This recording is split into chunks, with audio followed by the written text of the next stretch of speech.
Hello everyone, आज हम और गेट के बारे में जानने वाले हैं और इसके बारे में डिटेल में हम पढ़ेंगे कि और गेट है क्या, इसका डिफिनेशन क्या है, इसके फंक्शन क्या हैं और इसके डायग्राम्स वगैरह क्या बनाए जा सकते हैं। ये सारे टर्म्स के बारे में आज हम पढ़ने वाले हैं। चलते, जैसा कि मैंने को प्रीवियस लेक्चर में बोला है कि और गेट हमारे पास बेसिक गेट्स होते हैं और ये सिमिलर टू एंड गेट होता है। किस मायने में? वो इस तरह कि इसमें अगर मैं इनपुट्स की बात करूं तो इसमें भी आप 2 और मोर देन 2 इनपुट्स ले सकते हैं। जैसा कि आपने ऑन एंड गेट में भी देखा था कि वहां पर भी 2 और मोर देन 2 इनपुट्स लेते हैं। और जब आउटपुट की बात करें तो ये भी सिंगल आउटपुट देता था और एंड गेट भी सिंगल आउटपुट देता था। तो इन दो मायने में अगर मैं बात करूं कि ये बेसिक गेट्स भी हैं, इनपुट 2 और मोर देन 2 हो सकते हैं और आउटपुट सिंगल होता है, तो इन दो मायने में ये एंड गेट के सिमिलर है। बट अगर इसकी फंक्शनैलिटी की बात करूं तो जहां एंड गेट मल्टीप्लिकेशन के ऑपरेशन को परफॉर्म करता था, वहीं लॉजिकल गेट्स अपने आप में लॉजिकल एडिशन के फॉर्म को परफॉर्म करता है। बस इसी टर्म्स के कारण ये एंड गेट से डिफरेंस है। क्लियर है? अब हम और गेट के बारे में समझ गए कि ये बेसिक गेट्स हैं, 2 और मोर देन 2 इनपुट्स लेता है, लेकिन आउटपुट हमेशा सिंगल ही प्रोड्यूस करेगा और इसका फंक्शन लॉजिकल एडिशन के टर्म्स में जाता है। अब इसके लॉजिकल सिंबल की बात करूं, अगर मैं 2 इनपुट वेरिएबल की बात करूं तो इसका लॉजिकल सिंबल इस तरह से होता है। अगर मैं 2 इनपुट वेरिएबल लेता हूं ए और बी, तो इसका आउटपुट हमारे पास ए प्लस बी के फॉर्म में रिप्रेजेंट होगा। जैसा कि डिफिनेशन है कि इसमें आप 2 और मोर देन 2 इनपुट्स ले सकते हैं, तो मैं भी यहाँ पे ले सकता हूँ। तो जैसे कि मैंने A1 इनपुट लिया, as it is A2 input लिया, इस तरह से A3 इनपुट लिया, इस तरह से करता करता मैंने AN इनपुट तक ले लिया। तो इसका आउटपुट एडिशन के फॉर्म में ये A1 plus A2 plus A3 dot dot करता हुआ AN तक चला जाएगा। तो ये इसका लॉजिकल सिंबल होता है एंड गेट का। अब हम इसके ट्रूथ टेबल के बारे में जानते हैं। ट्रूथ टेबल क्या है कि इसी फॉर्म को रिप्रेजेंट करने का कि अगर हमारे पास डिफरेंट लेवल पे इनपुट्स डिफरेंट हो तो आउटपुट लॉजिकल एडिशन के फॉर्म में क्या और गेट लॉजिकल एडिशन के फॉर्म में क्या आउटपुट दे सकता है, इसी के लिए हम ट्रूथ टेबल का इस्तेमाल करते हैं। अब चूंकि ये 2 और 2 से अधिक वेरिएबल के लिए होता है, तो इनपुट ट्रूथ टेबल भी आप 2 या 2 से अधिक वेरिएबल का बना सकते हैं, लेकिन यहाँ ट्रूथ टेबल के लिए कुछ फंक्शनैलिटी यूज की जाती है। वो फंक्शन क्या है कि अगर आप और गेट के ट्रूथ टेबल के लिए इनपुट एंड वेरिएबल का लेते हैं तो total combination of input level जो होगा वो आपका 2 टू द पावर n पे कन्वर्ट हो जाएगा। क्या? इसको एग्जांपल से समझते हैं।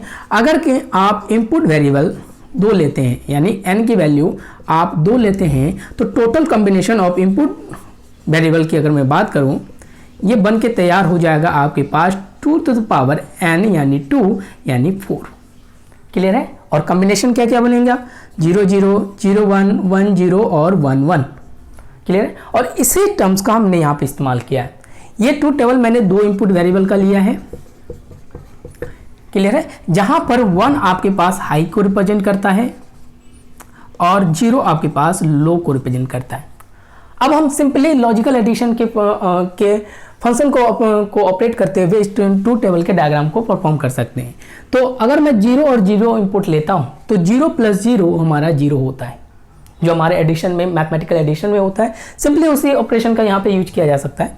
तो 0 और 1 हमारा 1 होगा, एज इट इज 1 0 हमारे पास 1 होता है, 1 1 हमारे पास 1 होता है। तो ये हमारे पास और गेट का ट्रूथ टेबल है। अब इस ट्रूथ टेबल पे, जैसा कि मैंने आपको लास्ट क्लास में एंड गेट में भी बताया था कि ट्रूथ टेबल से ही हमारे बहुत सारे डिफिनेशन बनके तैयार होते हैं। जैसे आपने ट्रूथ टेबल देखा तो इसका पहला कंक्लूजन डिफिनेशन हमारा बनके यहाँ तैयार होता है। वो क्या कहता है कि जरा ध्यान से देखिएगा, इसी ट्रूथ टेबल पे ये कंक्लूजन डिफिनेशन बना हुआ है। क्या आप देखेंगे इस पूरे ट्रूथ टेबल को कि ये आउटपुट 1 दे रहा है। 1 कहने का मतलब हाई। कब? जब एक भी इनपुट इसमें हमारे पास 1 होता है। तो इसी डिफिनेशन को मैंने लिखा है कि the output of or gate, यहाँ मैंने इसी टर्म्स को लिखा है, the output of or gate is high. कब?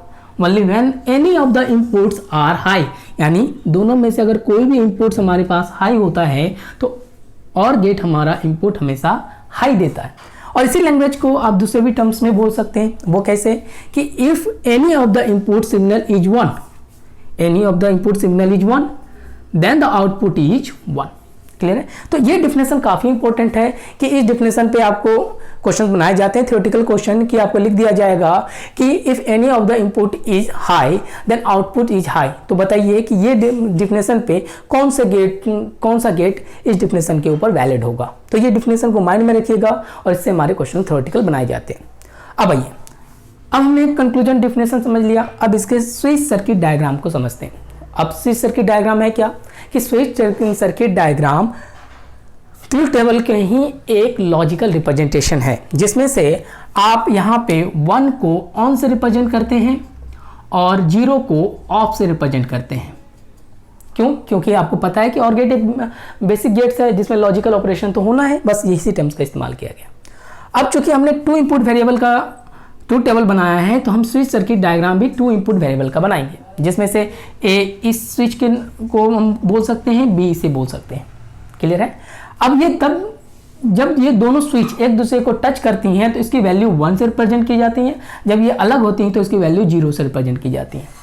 बात क्लियर है? अब आइए, अब मैं इस स्विच सर्किट डायग्राम के अकॉर्डिंग इस बल्ब को यानी कि ऑन करने की कोशिश करूं तो जरा ध्यान से समझना कि इधर से अगर मैं इनपुट देता हूं, अगर पहले वाला केस 0 और 0 की बात करूं, यानी ये भी 0 और ये भी 0, तो इस केस में क्या होगा कि कोई भी करंट फॉलो नहीं होगा। आउटपुट यानी कि इस केस में जो बल्ब है ये 0 पे ही रिप्रेजेंट होगा, बल्ब नहीं जलेंगे। इस केस में हमारे पास आउटपुट 0 बन के तैयार हो जाएगा। एज इट इज अगर मैं दूसरे कंडीशन की बात करूं कि पहले को तो मैंने 0 दे दिया और दूसरे को मैंने 1 दिया, यानी कि इसको मैंने टच कर दिया, तो इस केस में क्या है कि करंट इस साइड से फॉलो होके इस बल्ब को जला देंगे, तो इससे हमारा आउटपुट 1 के रूप में रिप्रेजेंट हो जाएगा।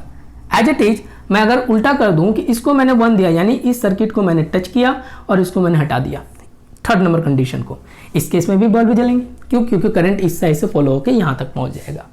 ठीक है? लास्ट वन, यानी कि आप दोनों सर्किट को ऐड कर दें, इसे भी 1 और इसे भी 1, तो इस केस में भी हमारा लाइट फॉलो होगा और हमारा बल्ब यानी कि आउटपुट के टर्म पे ऑन होकर तैयार हो जाएगा। तो ये स्विच सर्किट डायग्राम एक तो इसके ट्रूथ टेबल को रिप्रेजेंट करने का एक मीडियम है और एक माध्यम बता सकते हैं जिससे हम OR गेट को इजी वे में समझ सकते हैं। अब आइए, हमने OR गेट के सारे टर्म्स को समझ लिए, अब इसके यूज को देखें कि इसका मेनली यूज कहाँ है। ऐसे तो हमें पता है कि ये लॉजिकल एडिशन के लिए इसका यूज किया जाता है, लेकिन इसका जो वाइडली यूज होता है, इसका 2 केस में काफ़ी यूज होता है। टू कंस्ट्रक्ट द आईसी बनाने में, ठीक है, इंटीग्रेटेड सर्किट बनाने में इसका यूज होता है। दूसरा टर्म्स, इसका यूज ट्रांजिस्टर बनाने में बहुत ज़्यादा यूज होता है। कैसा ट्रांजिस्टर? जैसे कि आप NPN ट्रांजिस्टर बनाने में इसका यूज कर सकते हैं। ऐसे बहुत सारे ट्रांजिस्टर होते हैं, लेकिन NPN ट्रांजिस्टर जब हम फॉर्म करते कंस्ट्रक्ट करते हैं तो उस केस में हम OR गेट का इस्तेमाल करते हैं। तो ये हमारे पास टोटल इंट्रोडक्शन था OR गेट का। Thank you.